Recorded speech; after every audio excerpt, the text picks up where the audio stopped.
Welcome to the Success Sculpting Show with Stephen Pierce, bringing you the right information right now to sculpt a more meaningful and memorable life of success. Join us each week to discover gems to help you grow your mental toughness, expand your will to win, and multiply your results. It's never been easier to learn what to do and how to do it to succeed at what you choose to do. This is truly an experience you won't find anywhere else. Now, here's your host, the Success Sculptor himself, Stephen Pierce. Today, what we are going to talk about is how to know thyself. How to know thyself, lessons in self-awareness and how it impacts your success. Let's remember that man makes bricks, God makes stones. What does that mean? Well, listen, the purpose for knowing yourself is to understand that being made as a uniquely powerful, handcrafted stone by God is a far more powerful way and place of knowledge to live from than living from a place in the knowledge of having allowed the little crafty hands of another man or another woman to mold you into just a mere brick. A brick is something that a man makes. God is the one that makes stone. So we want to know ourselves. But before we get into knowing ourselves, something else is important. We need to know other people, right? And sometimes we can have a better understanding of knowing other people if we know ourselves. So not only do we want to know our nature and also nurture the better parts of ourselves, we want to know the nature of other people. There's a story of a frog and a scorpion, okay? The scorpion wants to get across the water, and he's looking at the frog, and he's trying to convince the frog to help him to get across the pond, that is, right? And the frog is like, no, listen, you're not going to sting me. And the scorpion is sweet talking the frog like, come on, man, I'm not going to do that. I want your help. I want to get across the pond, and you got the skills. Help a brother get across. And after the scorpion sweet talks the frog is like, you know what? Okay, let's do this. So they're midway across the pond, and the scorpion stings the frog. And the frog, as it's sitting there, feeling the poison from the sting of the scorpion start to circulate throughout his body, knowing that it is about to die, he looks at the scorpion and he says, I thought you were not going to sting me. And the scorpion says, I couldn't help myself. It's just my nature to sting. Here's the question. If the people you run with have it in their nature to lie, to steal, to destroy, no matter how much they may sweet talk you and nurture your short-term thinking to get you to give them what it is they want, wouldn't it be fair to say that they're eventually going to lie to you, steal from you, try to destroy what it is you have? Because it's their nature to lie. It's their nature to steal. It's their nature to destroy. So we want to know ourselves, and that's what we're going to be covering here today. But we also want to know others. You want to know what is their nature, okay? We want to know what their nature is, and we also want to know our nature. So when it comes down to relationships, we need to stop trying to cancel relationships that need to be canceled relationships. Let me say that for you one more time. We need to stop trying to cancel relationships that need to be canceled relationships. Listen, if relationship needs to be canceled, done, over, let it be that. Don't sit there and try to cancel. Let's get some canceling. No, what we need to do is get to canceling. Now, you're the only one that can make that determination, but we don't want to have a relationship to extend beyond the time that it needs to exist. Okay, listen, some of the greatest pain experienced by all of us is hidden in the separation of who we really are versus who we've become or who we're acting out to be daily. And sometimes the wrong relationships have us to act out in a certain way and become something that we're really not, but we've become this person or this thing to appease or to please or to serve that relationship, even the relationships that we know that we don't need to have. But yet at the same time we're doing that, we're experiencing a great deal of pain because we're not being our true selves. Listen, the greatest desperation that we all have, I believe, is to discover who we really are. But we get lost on this path and only discover what people want us to be. And oftentimes that's because we tend to consult with other people on who we are. Listen, like a child that's ripped from the arms of his mother or her mother or their dad, or like flesh being pulled. Imagine flesh being pulled and stripped from your body. The pain of separating a part of you from the core of you has driven multitudes of people, millions. It's driven them to addictions, of substitutions, and prostitution. We tend to substitute a life of substance for a life of substance abuse. Are you following me? We prostitute our true identities for the coins of social acceptance, selling out who we really are so we can be, over the short term, socially accepted by these group of people, whoever this group of people may be. We tend to be more addicted to what others think than to what God thinks. And sadly enough, those substitutions, those prostitutions, and those addictions leaves us hollow. So we don't have self-esteem, we have shell-esteem. There's no self-confidence, there's shell confidence, and our self-image is replaced with a shell image, and this is because what's left of ourselves is just the shell of ourselves, of who we really are.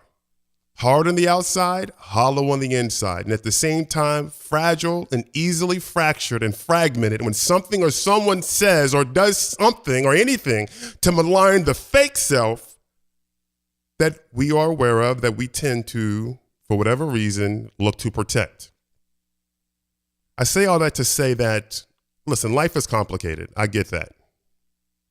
But it's not really possible to resolve our life's challenges and problems without having a full knowledge of self. Now, I'm not talking about being selfish or self-centered or self-serving. I'm talking about self-awareness that strengthens you and encourages you and it empowers you to live your life with purpose, passion, and power, where you're also able to serve others. The difference is like knowing we are made in the image of God versus somebody telling you you're just like your no good daddy.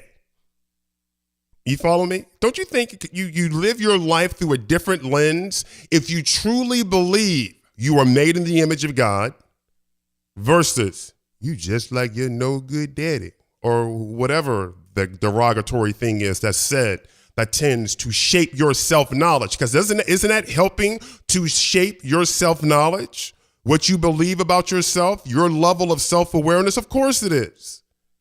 So how can you know really what to do if you don't know who you really are? How can you relate genuinely to others without first establishing a deep relationship and a deep understanding of you? Okay? Now, and I understand how this is impacted and this is influenced because we live in a world where most people are driven by two things. We want to impress someone else. And unfortunately, this is kind of like acts of adultery, where we want the approval of these people as if they're our gods. We put them on these pedestals and we want to impress them. So we have these images of them in our minds. Listen, we don't have to build an altar to them physically because many of us have built altars in our attitudes, in our minds, and how we think about these people that we tend to live our life to look to impress. So that's one of the things we tend to do, is to live our lives to impress these other people. And the other thing that we tend to do is we tend to stress out over the thoughts and the opinions of other people. Now, while living your life through this lens of having to impress other people can be considered, in my opinion, a form of adultery, idolatry, like idol, not adultery, adultery.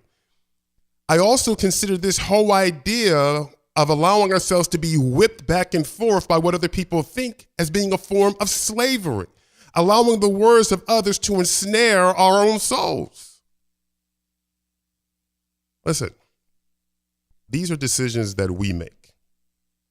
And we have to decide, are we going to idolize these people where we live our lives on a daily basis looking to impress them, and the very people that we're looking to impress, we live by the words that come out of their mouth. We act as slaves emotionally based on what it is they say to us or say about us to whomever.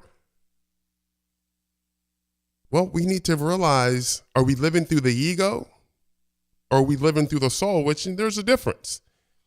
Instead of being driven by our souls that are seeking peace and expression, most of us are controlled by an ego that's seeking power and position.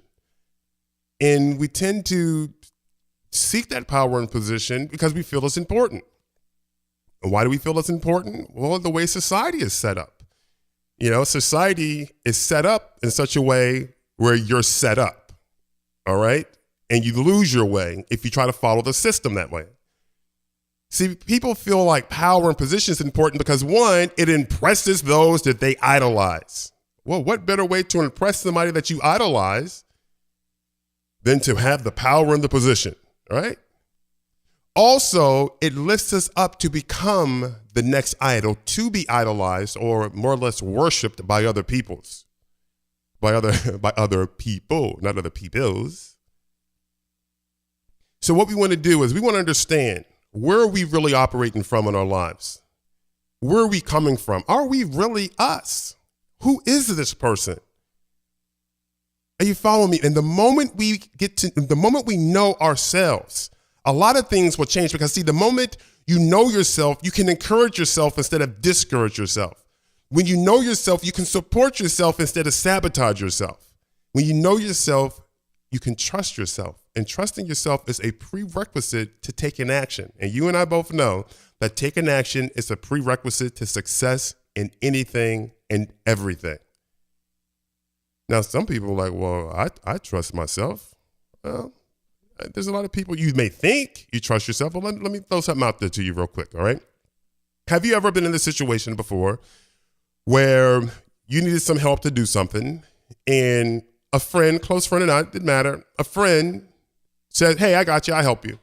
So you're depending on this friend to help you and they let you down. They don't follow through. And you really needed their help. You were really depending on them. And for some reason, they didn't follow through. So how in the world can they do this? They let you down and you're the one that's paying the price for them letting you down, not them. So how are you feeling about this person right now? Not too good. And if you had a strong relationship, the relationship is probably not over at this point, but you're not feeling too good, at least not in that moment. So some time goes by and, you're living your life, you're still talking, you're still friends. And then something else comes up and you really need somebody to have your back on this. You really need some help. And this one person, again, says, hey, I got you. I'll help you. I'm there for you. Right? And you're kind of reluctant. You're a little reluctant. You remember the last time, but hey, you're not going to hold that against them. That was an isolated incident. And hey, listen, well, okay, you can help me. I trust you. So you're trusting this person yet again. But the person yet again lets you down. So how are you feeling about this person now? Well, I can tell you what, there's some threads of the relationship that have popped, right? This relationship is not nearly as strong as it was before. But is the relationship over? Probably not, but it's definitely damaged, right? Okay, so let's just say more time has gone by and you know what? You have another situation and you really need some help and you do not want to trust this person. In fact, you're doing everything you can to avoid getting the assistance of this person. But unfortunately, there's nobody else around or available at the time that you need it that can help you. But once again, this person is like, come on, I got you. I apologize about the first time and the second time or however many other times it was. And it's like, you can depend on me. I got you. And this is a really, really important situation this time. I mean, even more important than the first one. You really need this person to come through for you. And guess what happens? They don't. They don't come through. They let you down yet again. And now you're even paying a higher price. Now, let me ask you something. Do you feel at this point you can trust this person? Probably not. And chances are the relationship may be over. Maybe over completely where you never talk to the person again, or at least it's over to the point that you don't have the level of extensive conversations you had. You may just be on a high and vice cordial basis, but the relationship is completely damaged, right? Now, that's obvious. See, if a person keeps telling you something that they're going to do and they don't follow through and they don't do it, they show themselves to be what? Untrustworthy. right? You have the evidence. They tell you one thing, they do another. Do not trust this person, right? So you can see from the outside looking in, hey, don't trust that person. Remember all those other times they told you they're going to do something? So you're not going to trust them. Now, let me ask you, do you think, especially at a subconscious level, that your subconscious mind can tell the difference between it being that other person or that other person being you? In other words, when you make commitments to yourself and you don't follow through, what signal do you think you're sending to your own brain? You cannot be trusted. So many times we may be faced with an opportunity to do something and we're apprehensive and we can't even really put our finger on why we're apprehensive. You know, being the mind is a closure-seeking mechanism, we want to find an answer to it. So we'll even manufacture an answer and we'll put it on the opportunity. Well, that opportunity is not going to work, or this person that, or this timing of this, or whatever it may be, because we want an answer. And the true issue is not it on the outside, it's it on the inside. You have positioned yourself with yourself that you're not able to trust yourself because of your sequential promises that you make to yourself that you constantly break. So there's a breach of internal trust. So when I say that when you know yourself, you can trust yourself, that's very important because trust is a prerequisite to taking action. Many people do not take action because they don't trust themselves. It's not that they don't think the diet will work. They don't trust themselves that they're going to work the diet. Hey, do you know of anybody that says that physics in the gym doesn't work? That the way our bodies are designed biologically, that they won't burn body fat? Some people can burn it faster than others, obviously, based on their metabolism. There's a lot of different things that are in play. But the whole idea of burning more calories than you take in pretty much works for everybody, right? The whole idea of, running can build your cardiorespiratory system, right? The whole idea of lifting weights can make you stronger. So we know there's certain things that going to a gym will help. But many people that fail to follow through on a diet or some type of exercise program is not because they don't believe the program will work. They just don't trust that they're going to work the program. That right there, my friend, is a breach of internal trust. It's the same thing when wanting to start your own business. It's not that you don't think the network marketing or the product or the direct mail or the internet or whatever it is will work. You just don't believe that you're going to work it because of the sequential breach of trust. When you're not able to trust yourself, that becomes a problem. That's why we want to know ourselves and we want to heal ourselves and make sure that we mend ourselves so we're not fragmented and we're not in a million different pieces. This puzzle is not complete and put together. We're all over the place. And as a result of that, just one thing is that we're not able to trust ourselves. So that's a very important part that comes into play when you get to know yourself. But many of us know the shallow self. Okay, the shallow self. For example, if you or maybe somebody you know are allergic to shellfish, do you think they're going to sit down, or if this is you, you're going to sit down and eat shrimp and lobster and crabs and be like, hey, you know what? I'm allergic to shellfish. Let's go to a seafood all-you-can-eat bar. Not going to happen because you know yourself at least to that extent. See, that's a very shallow example of knowing yourself. But it is an example of knowing yourself. Hey, you're not able to eat this because you're allergic to it. All right. Or if you can't have dietary products, it can become an unpleasant experience if you start to eat that stuff. Right. So because that's you knowing your body and how it responds, and it's knowing yourself. When I say knowing the shallow self, I call it the shallow self, not because it's least important, but it's finite, meaning your body disappears in the sense that it goes back to the dust, if you will. We have a finite amount of time here. While we may have infinite opportunities, so it seems, we have a finite amount of time. Your body withers away. Your body grows old, right? But knowing the shadow self, and I call this the shadow self because it's the part that many of us don't pay too much attention to, so it sits in the shadows, but yet it's one of the most important parts of ourselves. It's like, how much do you know about your spirit, that eternal part of yourself? How much do you know about your soul? That infinite part of yourself. When I say your soul, I'm talking in terms of the mind and not the mind in terms of the brain, the physical brain mass, right? So in becoming successful, the reason why self-awareness is important and that it impacts your success is because there's three elements, three primary prerequisites to success that require a high level of self-awareness for you to succeed in anything. One is psychological. And when I say psychological, I'm grouping a lot of different things in terms of your mind, your emotions, et cetera, not just your thinking, okay? So I group those elements into the psychological element, your emotions, your mind, your thinking, and all that good stuff, all right? But then the second part is the eternal part, your spirit, right? Your spirit, understanding that. And then we have the physiological part, your physical part, and I consider that part to be the body. Now, you can mix and match these up however it is you want, and you can separate them out into 4, 5, 6, 7, however many elements, as long as we understand that we're talking about your spirit, soul, and body, however it is you want to group them together. All right. And of course, the soul, we're talking about the mind, the emotions, the psychological area, et cetera. Now, we have these three areas, but they have dual positions. All three of them have dual positions. They're interconnected, spirit, soul, and body, and yet simultaneously codependent. When you think it, that's your mind. When you do it, that's your body. And enduring it is your spirit. And that's a very important part because your mind and your body can give out and will give out long before your spirit does.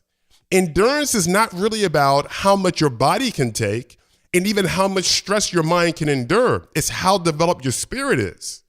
So our spirit, soul, and body, while interconnected, they're all codependent. And if we're not really strengthening our mind and our bodies and our spirits, we're gonna have a hole somewhere in those codependencies, and that can cause a breakdown in our performance. Okay, so we want to be self-aware. Where are we when it comes to our mind? Where are we when it comes to our body? And where are we when it comes to our spirit? Right now, we do want to make sure that we make the distinctions between those as well, because the brain is not the mind and the mind is not the thoughts.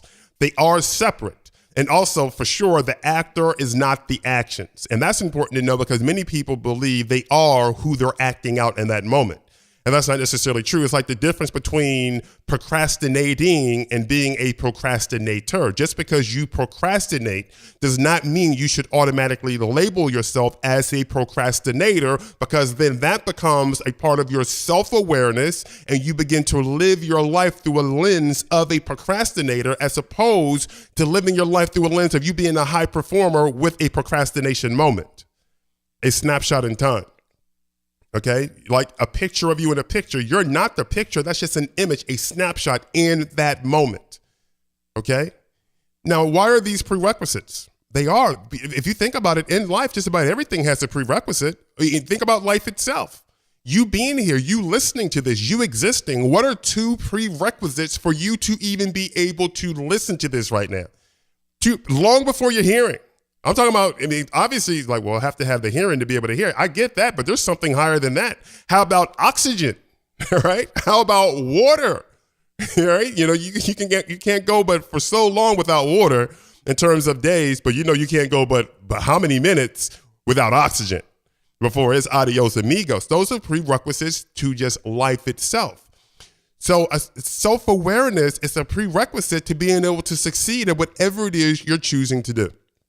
So you want to know yourself. Now, there's three things that I believe that are very important to know about yourself. And I want to touch on them, but I also want to touch on how those are attacked in how they weaken or are weakened by the different attacks. All right. So one of the first things you want to know about thyself is, and I touched on this just a few minutes ago, but it's about trusting yourself and having peace of mind. Trusting yourself and having peace of mind. Knowing yourself puts you in the position where you can trust yourself and you can have peace of mind. However, your peace of mind and your trusting yourself are attacked by fears and anxieties.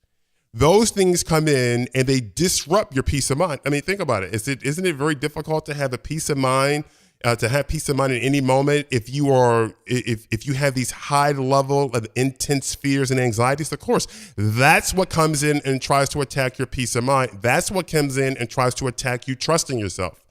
So if you understand that trusting yourself and peace of mind is a prerequisite to you succeeding, and you also know how they're attacked, you can then do something. You can counterattack the fear. You can counterattack the anxieties. All right. The other thing is your self-image, not shell image, your self-image and identity, as well as your self-worth, okay? And this is absolutely critical, right? Your self-image and identity and your self-worth are easily attacked by rejection and low self-esteem.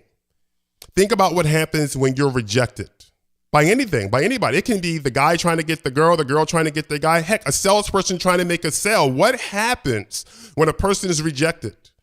Be it a personal level or professional level, the very first thing that's attacked, that rises up inside of that person, is how they see themselves, how they feel about themselves. In other words, their self-image, their identity, and their self-worth. So if you understand that a prerequisite to you succeeding is to know yourself to the point where you have a solid self-image, you have a solid identity, and you have solid self-worth, which is not codependent on what other people think about you, the moment you start to experience the attacks of rejection, which, by the way, when a person rejects you or some form of rejection happens, it's not really personal, especially most of the cases when it's business. It's not like a personal attack. It's like somebody didn't want something, but we can take it personal and make it personal. So we want to watch that. Whether it's deliberate or accidental, we want to make sure that we see the signs of when rejection and low self-esteem try to attack our self-image, our identities, and our self-worth, and we want to counterattack those. All right. And the other prerequisite to success is decisiveness. Decisiveness. We need to be decisive. Guess how that's attacked? It's attacked by confusion, doubt, and uncertainty. Now, it's true that confusion, doubt, and uncertainty can be fueled by fear and anxiety. Now, look at how these are connected. If you're not counterattacking the fear and anxiety that tries to attack you, trusting yourself and peace of mind, you give it space to operate so it can impact your decisiveness. Because if you're afraid and you're experiencing a lot of anxiety and you're not trusting yourself and your mind is just racing, how decisive are you going to be? No, you're not going to be decisive at all. Now, that allows fear and anxiety to double down and bring in some confusion and doubt. And they can go double down even further, bringing in uncertainty, okay? So we want to watch these things and understand, and you may want to write this out. You know, hey, you know what, for me to succeed at whatever it is I'm looking to do, it can be building your family, building your business, helping to build your church or some foundation you're a part of, missionary work, political work, your job, profession, whatever it is, your relationship, you name it, with your kids, with your spouse, you name it. Regardless of what it is, trusting yourself and having peace of mind, okay? You know, having that solid self-image and that identity and that self-worth. Remember the difference is like living our lives knowing that, hey, we're made in the image of God versus you're a piece of crap, right? Or knowing I can do all things through Christ Jesus that strengthens me, as opposed to, oh, you're such a loser, whatever. Now, I mean, listen, you know, being a Christian, I've referenced the scripture a lot, but whatever it is you're going to reference, you want to make sure that since you are the one that decides what the reference is going to be, it should be something that serves you and not something that sabotages you, right? So understand that this is important. Now, we understand, and I want to show you how those attacks can come in, okay? Because we talked about the three prerequisites: trusting yourself and peace of mind. Those are attacked by fear and anxiety. Self-image, identity, and self-worth are attacked by rejection and low self-esteem. Decisiveness is attacked by confusion, doubt, and uncertainty. But then we have this thing what I call the warfare of being self-aware. And this is a result of the different environments we decide to be in our interaction with people, because no man is an island unto himself, and we're always interacting with people. But we have to understand how people are trying to interact with us, because people will want to define you and confine you. In other words, they want to mold who you are. And this is very important because this is how we tend to lose ourselves, and we don't know ourselves. We don't know ourselves when we allow this to take hold of our lives. When the people around you are trying to define you and confine you, what they're looking to do is mold who you are.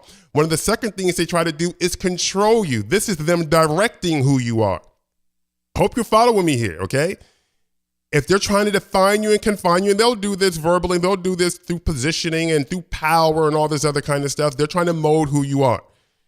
Like, well, you need to be this type of person if you want this promotion or you want this job, okay?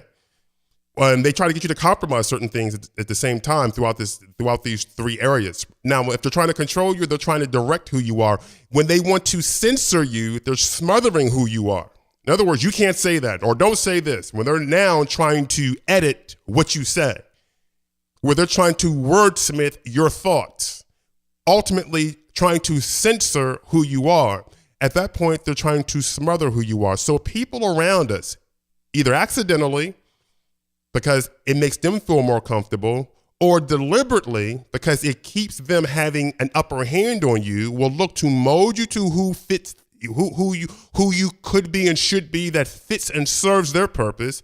They will look to direct you in such a way that serves their purpose, and they will look to smother you in such a way that serves their purpose. And we need to be aware of that, because if not, you will be the pawn in their game.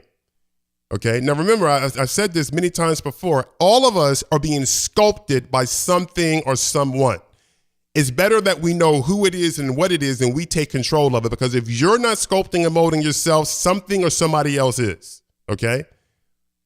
So freeing yourself starts with knowing yourself, all right? And one of the things I believe that we should know immediately is our perceived limitations.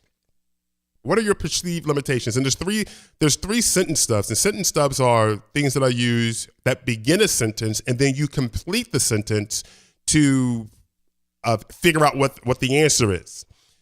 So 3 sentence stubs that you can use to know your perceived limitations. And the reason I say that your perceived limitations, because while you may feel, well, I know that's a limitation. Okay, well, that's what you know, but it's still a perceived limitation, okay?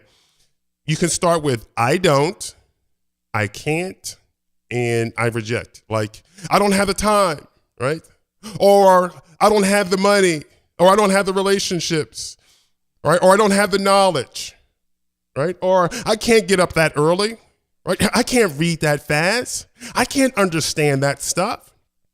Or I reject the idea that God created the universe. No, I don't personally reject the idea, but you know what I'm saying, right? In other words, we want to, and you want to write all this out, because here's the thing. These are things that are globally controlling and running your life. And you want to look at these things. What are these things? What are these perceived limitations that I am allowing to filter my own possibilities? I don't what? I don't care about this, or I don't care about that. You know, we want to get really clear on that. Okay? Get really clear on that. And then challenge each one. Because you may say to yourself, I can't make $1 million.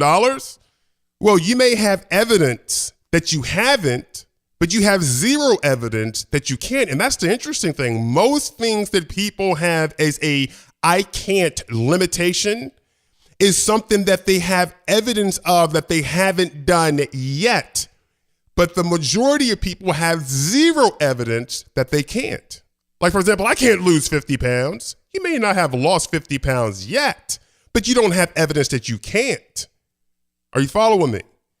Right? Well, I can't have a happy relationship, or I can't have peace of mind. Well, here's the thing. If those are the way, if those are the lenses that you're using to filter your action, then you're definitely not going to get there.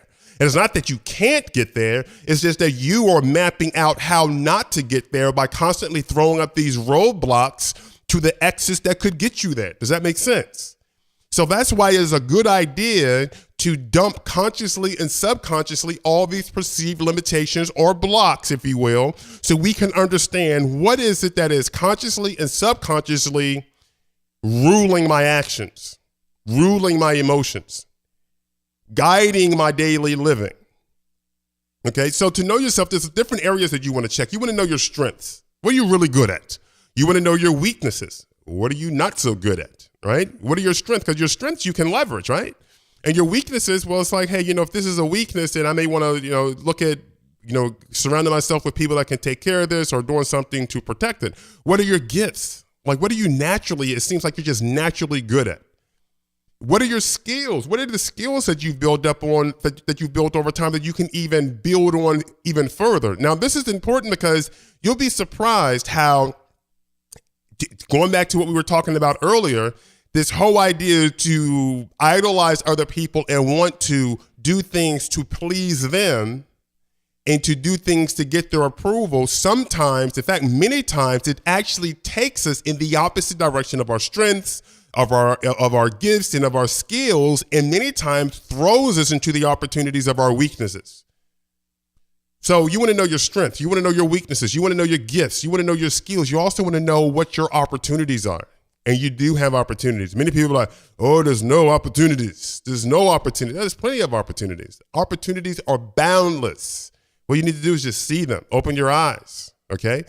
Also, you want to know what your threats and oppositions are, right? One of the threats may be you're too much into being a people pleaser. Now, don't get me wrong. I'm not saying you go through life just saying, hey, screw you guys. No, if you have a business, you want to make sure you're pleasing your customers, right? But it's a totally different game where you're doing something that is completely out of character, that doesn't line up with what you may have previously identified as your moral compass, but you're doing it because you want to please somebody or some group of bodies, all right? So you want to know what the threats and opposition is. You want to know what it is you like. You want to know what it is you dislike. You want to know what your vision is. And this is really important. Even the Bible says without a vision, people perish, right? I mean, what is your vision? It's like, I don't know. Well, that's a great place to start, because a vision is like a filter. Because that vision, the moment you have that vision set up, it's like a beacon in the distance. It gives you a point of navigation. If you have no point of navigation, any direction works. And that's not going to serve a greater purpose. So you do want to know what your vision is. You want to know what you think. And more important than what you think, you want to know how you think, because how you think really dictates what you think. You may think negative about something, and that may be a result of having negative thinking. In other words, what you think is a process of thinking, whereas how you think is a structure of thinking. And we can go into another show and get into that a little bit deeper, but there's two levels of thinking. Most of us just deal with the what you think level. Like if I held up a pen and said, well, what do you think about this pen? You're going to tell me what you think. But what you're also telling me is how you think. Listen, if a person has a negative thinking structure, we know what they're going to think about most things. The old question of, is the glass half full or the glass half empty, doesn't really necessarily reveal what a person thinks as much as it reveals how they think. Are they more negative or more positive?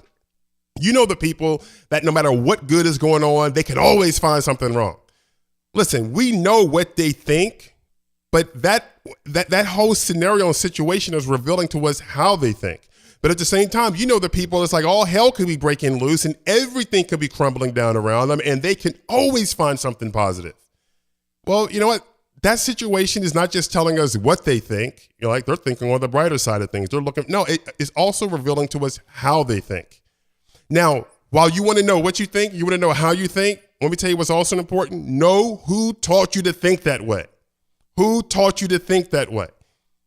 Right? Because sometimes we adopt these thinkings. Remember, we covered this in a previous episode. I think it was episode 9, where God's gift to us is the power of our minds, right? That's God's gift to us. But a gift to us from our guardians is a part of our nature of thinking. If you have this negative nature of thinking, you may have adopted it, but then you can let it go. You can release it. Because it's like, wow, they were just prone to negative thinking or negative focus or negative perspectives and negative perceptions for whatever their reasons were. Now you've basically indoctrinated yourself into that form of thinking, and you can just basically reject the whole process, reject the whole clan, if you will, of that process of thought. But unless you go and find out, well, who taught me to think this way? For example, you may view yourself a certain way. It's like, you're ugly. Oh, you're fat, you're nasty, you're not talented, and all these different things that are negative about yourself. But what most people do is just carry those thoughts, carry that image, carry those ideas, carry that level of negative self-awareness, and they never check it at the door and say, well, wait a second, who taught me to think like this about myself? Who gives them that level of authority to tell me that I should be thinking this way about myself, that I should be perceiving myself in this way? Are you following me?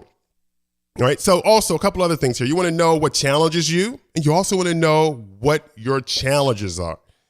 For example, what challenges you that really gets you to dig down deep and pull out the best of you, and you really like it. Maybe it can be one-on-one basketball, or maybe you like playing basketball, but you love it when it's 2-on-1. You really love that challenge, right? Maybe it's golf, and you love it when you have an opportunity to get a hole-in-one because of the way the field is set up. The greens, or what, the whole thing, right?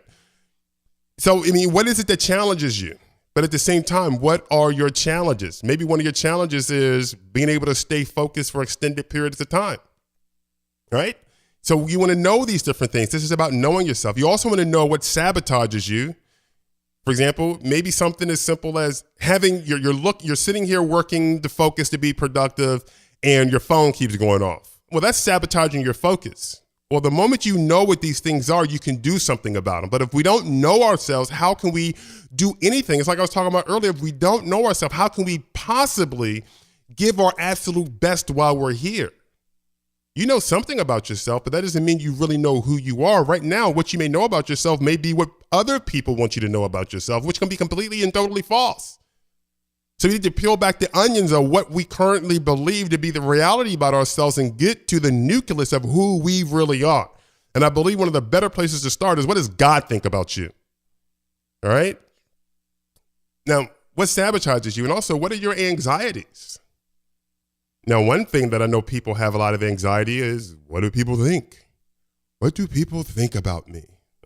People are thinking certain things about you anyway. So it's going to be what it's going to be. And sometimes we just have to realize that we don't want these things to create anxieties, unnecessary anxieties, because we're not able to control them. Can you control what somebody thinks about you? No, you can influence it, but can you control it? No. And then you got to ask yourself, well, what does this person's thoughts about me have to do with my eternal destiny? If there are no eternal, infinite implications, why even stress out over it? And I think sometimes we kind of lose the scope of the big picture and we look at it myopically. Oh my gosh, I can't believe they said this about me or whatever. Instead of rising above it and looking at the big picture and saying, well, you know what? Okay, I may not necessarily like that, and I certainly don't agree with it. But when it comes down to, for example, with me standing before God, that it has nothing to do with it. So let it be. Okay, so you want to look at those particular things. So remember, know your strength, your weaknesses, your gifts, your skills, your opportunities, what the threats and opposition is, what your likes are, what your dislikes are, what your vision is. Know how you think and know what you think, and also who taught you how to think. All right, know what your challenges are and also what challenges you. Know what sabotages you and know your anxieties. Just ask yourself some simple questions. What am I good at? Not what other people think you're good at, but what am I good at?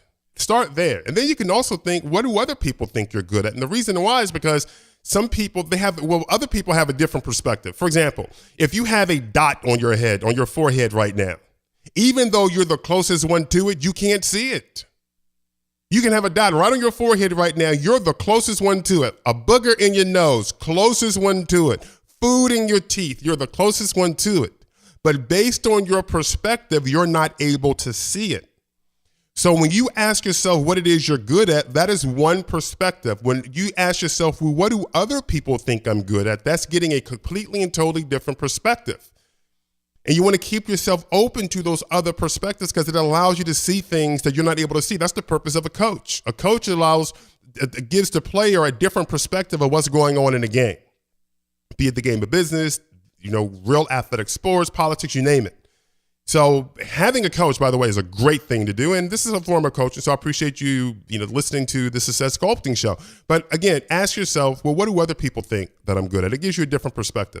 And, what do you enjoy doing the most? Be it business or personal or whatever. Do you love playing video games? Do you like to cook in your spare time? What is it? And what do people most admire about you? What do they admire about you? Is it your linguistics? Is it your writing? Is it your ability to read? Is it your quick wits? Is it your thinking? Is it how funny you are? What is it? Find out what that is. Is it you bring them great comfort and peace and joy when you're around? They love your cooking. I don't know. What is it? Also, reflect on some of your successes in life, right?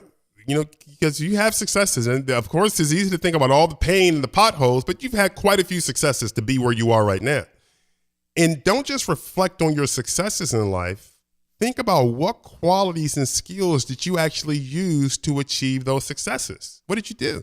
Your ability to learn, your ability to focus, your tenacity, your resilience to bounce back when certain things didn't necessarily work. Sometimes we forget about those things that we've used to become successful in other areas. You may be looking to become successful in business and you've never done that before. You feel challenged beyond your imagination. But you succeeded a great deal in school and university. Maybe you have multiple degrees. It takes a lot to get those degrees.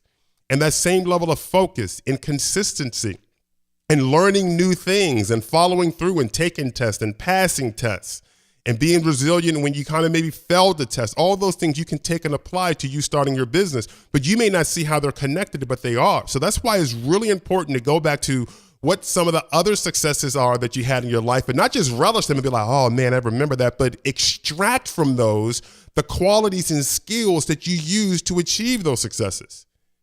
Okay, what aspects of your mind and of your feelings and of your body did you use well then and that you use well right now?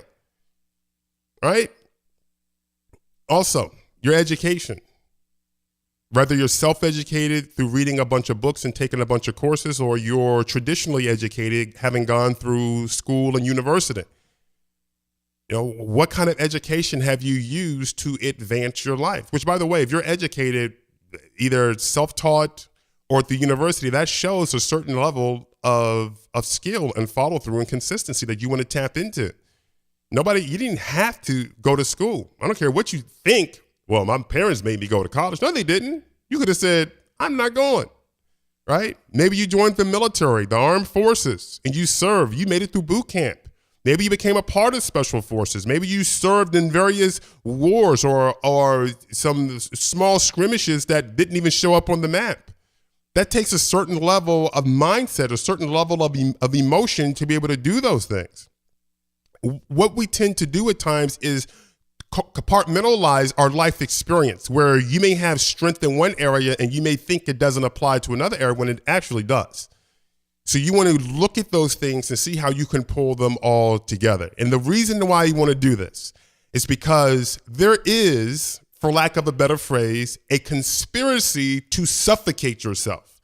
Whether you are proactively and deliberately participating in that conspiracy or not, there is a conspiracy to suffocate yourself. The conspiracy is to invade your self-conscious and to poison your thoughts and feelings with this desire to be desired, right? It's like, oh, well, you know, I need to be desired. And what we do is we then look to seek social acceptance at any cost.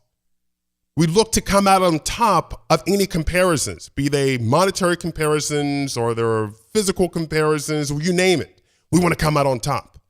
All the while, we're losing and forsaking our true identity. Why? So that we can be identified as one of them, as opposed to separating ourselves from amongst them.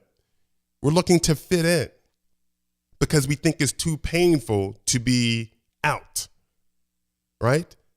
Listen, I know a lot of people prescribe to the whole idea, or should I say subscribe to the whole idea that, hey, you know, if you're great and you're honest and you're truthful or whatever you want to throw on there, you're going to have a whole bunch of friends and people are going to like you. People are going to be loyal to you and all this kind of stuff. And that's not true. Listen, and I think I said this on a previous show. Jesus was betrayed. He was lied on. He was lied to. He was denied. And then we're talking about people that were close to him. Peter denied him 3 times, right? You know, he was abandoned. He was falsely accused, right? This is Jesus, okay? Hey, Joseph, his own family abandoned him, like they sold him into slavery. He didn't do anything. And not only was he sold into slavery, he was then lied on by Potiphar's wife, right? So don't think that just because you're doing the right things are going to always happen to you.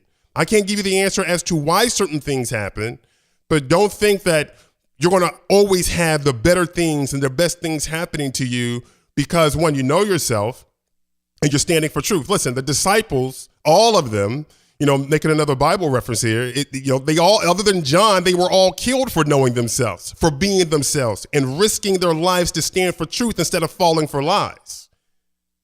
So listen, yes, there is a price to pay either way. You will lose who you really are if you decide to mix in with the crowd, or you can lose the crowd to be who you really are.